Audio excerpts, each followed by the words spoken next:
Sahir.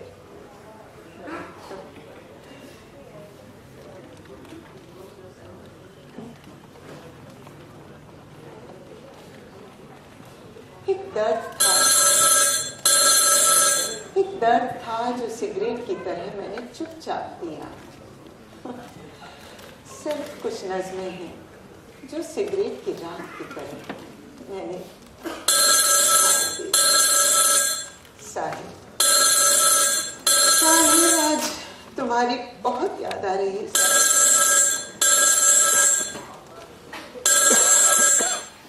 Hello, पिताजी बोल रही है? जी बोल रही हूँ। मैं बम्बई से बोल रहा हूँ। बम्बई से? कहिए। ये एक बुरी खबर। बुरी खबर? क्या? साहिर नहीं रहे।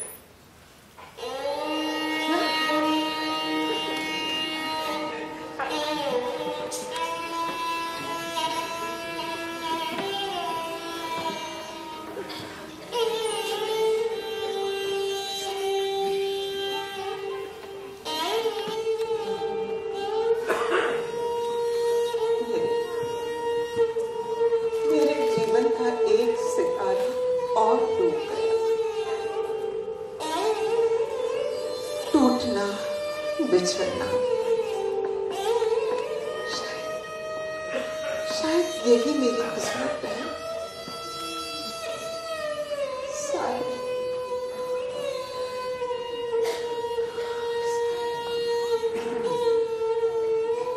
चादर फटे में टाँकी लगा, अंबर फटे क्या सीना, खाविंद मरे में और करा, मरे आशिक तो कैसा जीना, कैसा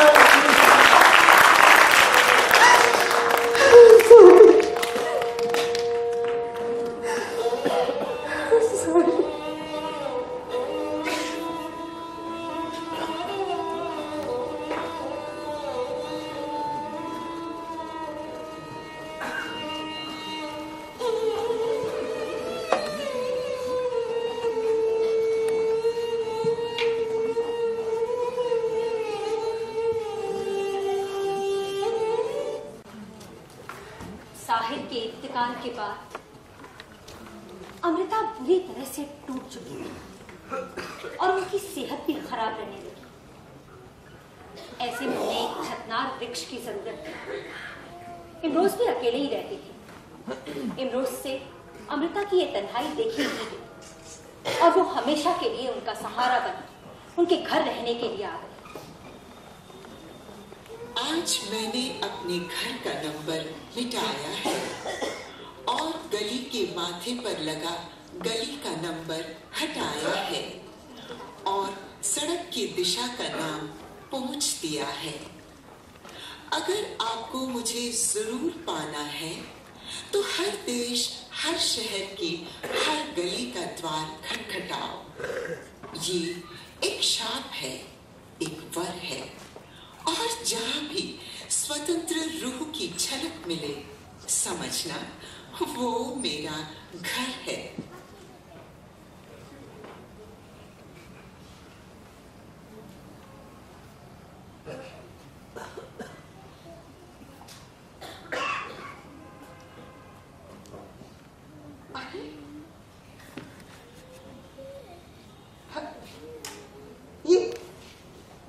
ये सब कब किया तुमने?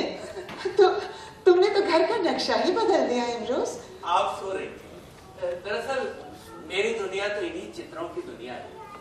मैं इन्हीं चित्रमय दुनिया में रहता हूँ और अब तो आप भी मेरी इस चित्रमय दुनिया का हिस्सा है। हाँ, मेरी दुनिया भी कविता और कहानियों की दुनिया है। मैं सो कहाँ रही थी? मैं भी तो अपनी कविता के साथ जाग रही थी। और अब इमरोज, अब वो कविता तुम हो। साहिबे, अतीत की सारी कैचुन अपने जीवन से उतार कर अब हमें जीवन की नई कला में जीना है। सच, हमारा ये नया जीवन प्रयोग बिल्कुल सफल होगा इमरोज।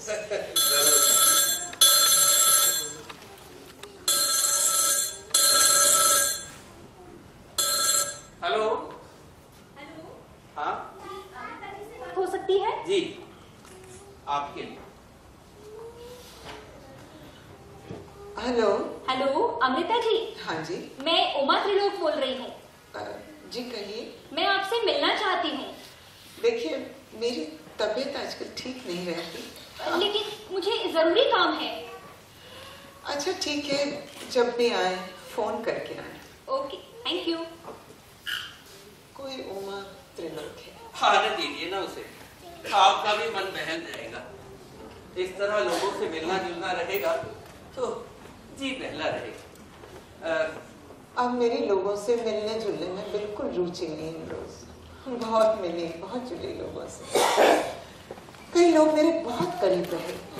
तुम्हें याद है रोज, पाकिस्तान के मशहूर शायर सज्जाद हैदर और हमारे अंग्रेजी के लेखक खुशवंत सिंह, उन दोनों से भी मेरे बहुत करीब के रिश्ता रहे। और एक बात और, जब मैं अपनी आत्मकथा रसीदी टिकट, जब मैं अपनी आत्मकथा को लेकर खुशवंत सिंह जी के पास गई तो उन्होंने कहा तुम्हारी काहे की आत्मकथा, वो तो रेवेन्यू स्टैम्प पर भी लिख सकते हैं। रेवेन्यू स्टैम्प यानी रसीदी टिकट, इस तरह नाम पड़ा आपकी आत्मकथा का। अच्छा आप थोड़ा सा आराम कर लें, मैं चित्र पूरा कर लेता हूँ।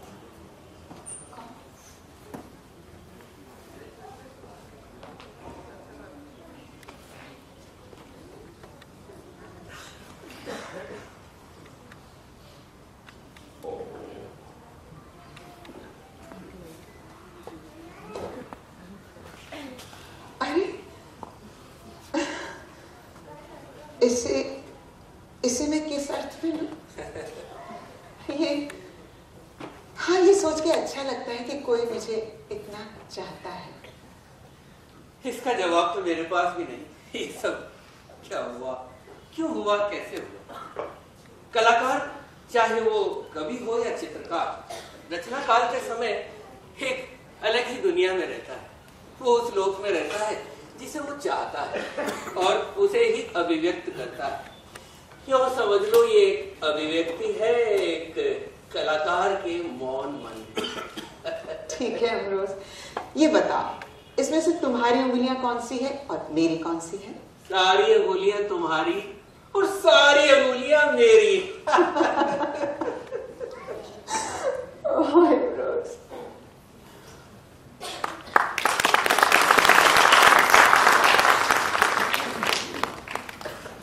अमृता जी को साहित्य अकादमी पुरस्कार मिला।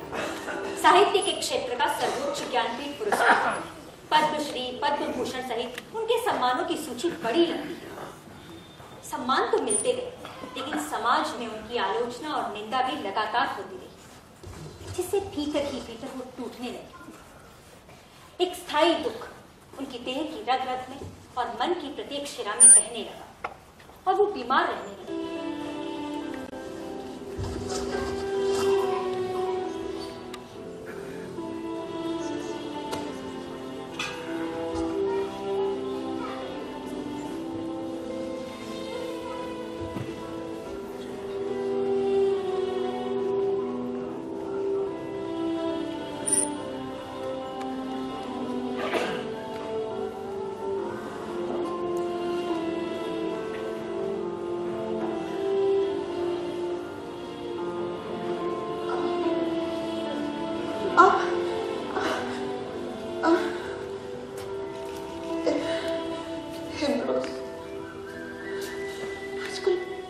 बीमार रहने लगी हूँ, ठीक से चल नहीं पाती। कमजोरी इतनी है कि ओ माँ,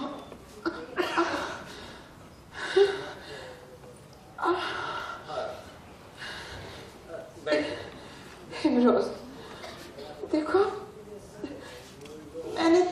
मैंने तो अपना जीवन जी लिया, अच्छा बुरा सब देख लिया, बहुत कुछ देखा दुनिया में आके।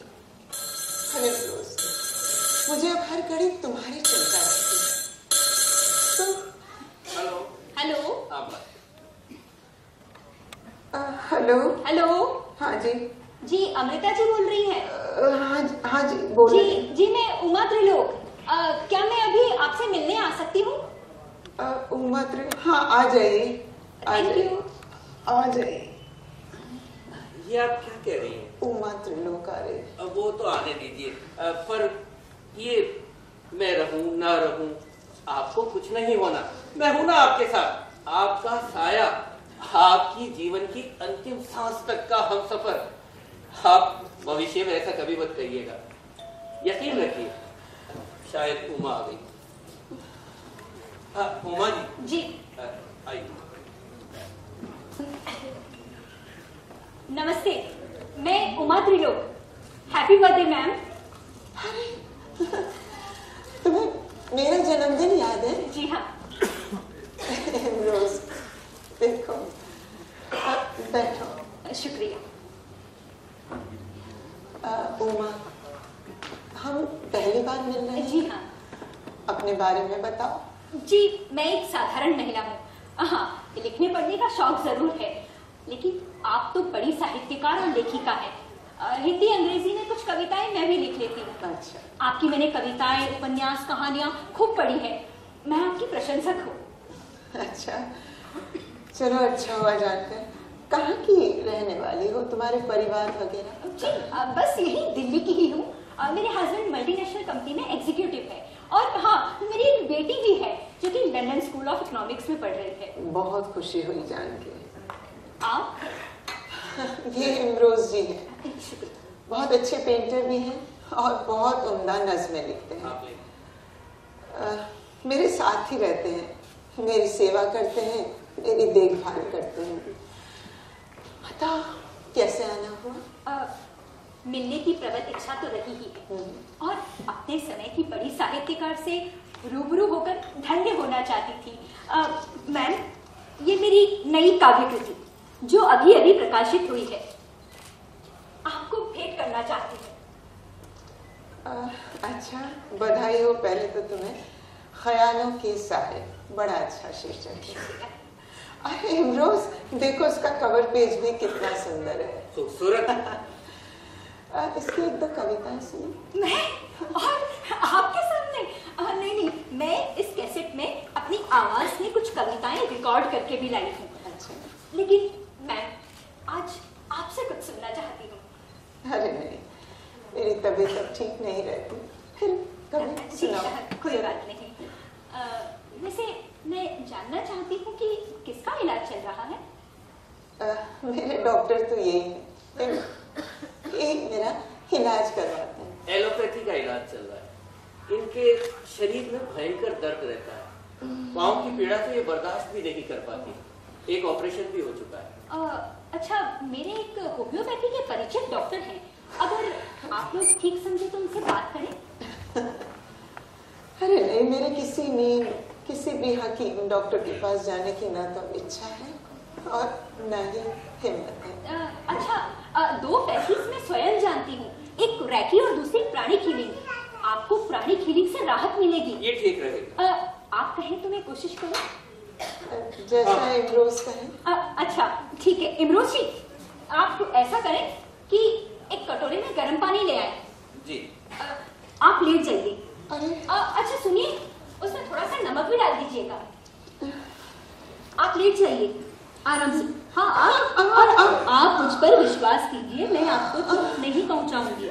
हाँ, मेरा सहारा ले लीजिए आराम से। हाँ, धीरे धीरे से।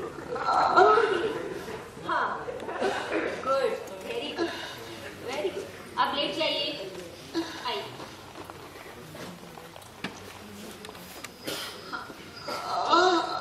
आप अपने पाँव सीधे कर लीजिए और अपनी जीभ को तालू के नीचे लगा लीजिए। हाँ, बस बस बस बस, ठीक है, ठीक है। आप यहाँ रखिए। हाँ, अभी आपको राहत मिलेगी। बस बिल्कुल बिल्कुल अभी मिलती है आपको राहत।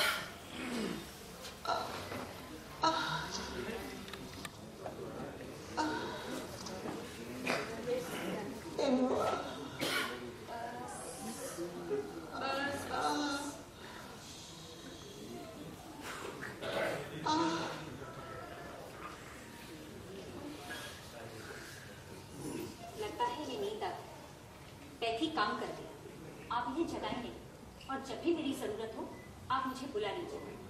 अच्छा, मुझे इजाजत दीजिए।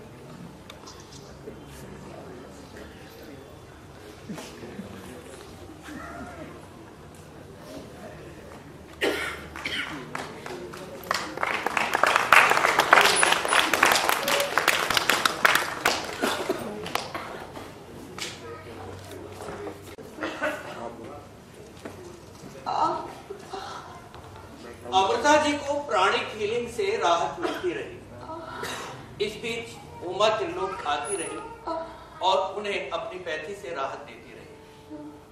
दर्द फिर उठ जाता था। ये सब अस्थायी और मानसिक राहत थी। अमृता की हालत दिन ब दिन बिगड़ती जा रही है। उन्होंने अब खाना पीना भी छोड़ दिया था और वो सिर्फ कराहते हुए बिस्तर पर लेटी रहती।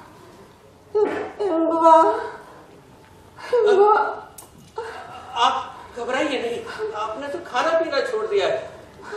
हम दर्द बर्दाश्त नहीं होता। मैंने उमा को फोन कर दिया है। अरे नहीं, कुछ नहीं हो सकता।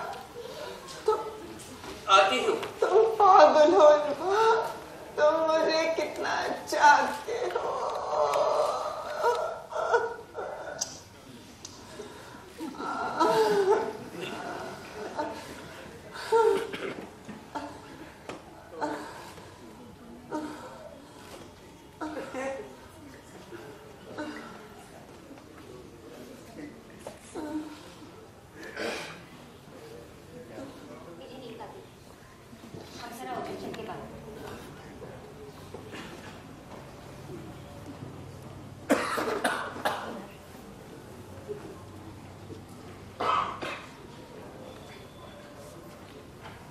इमरोज जी,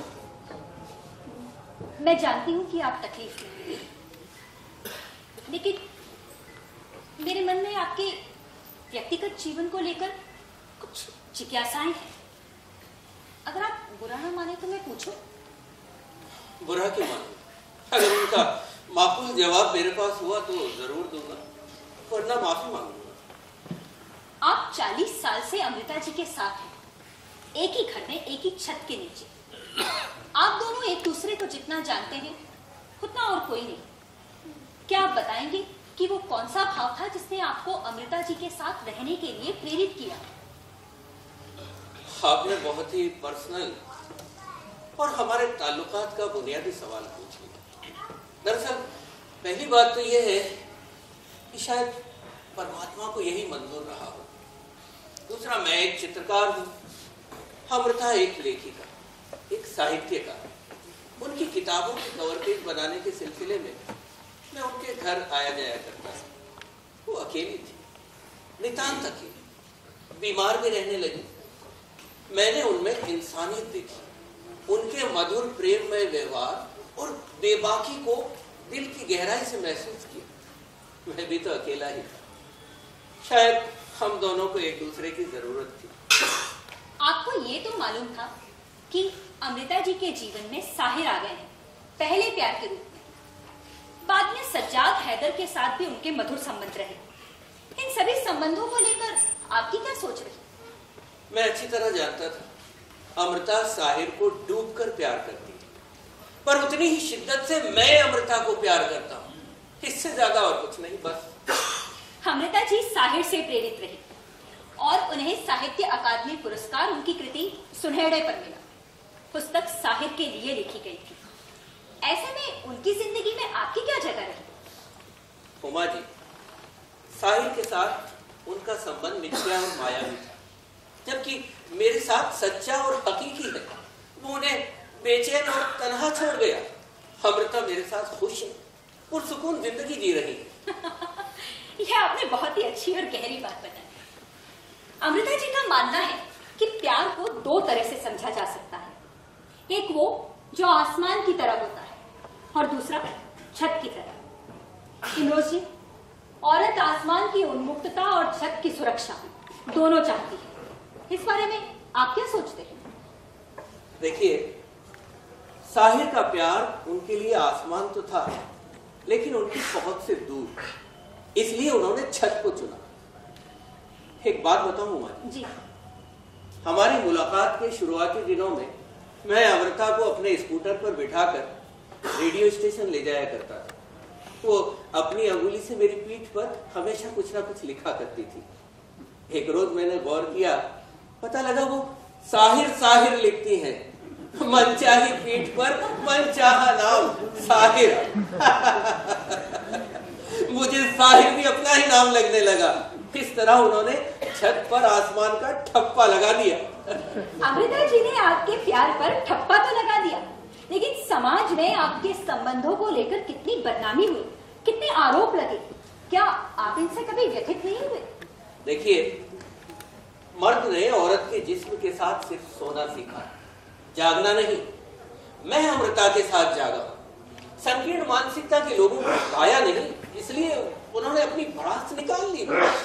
लेकिन दुनिया वाले तो कहते हैं कि आपने सारी जिंदगी अमृता को पंखा झलते हुए गुजार दी।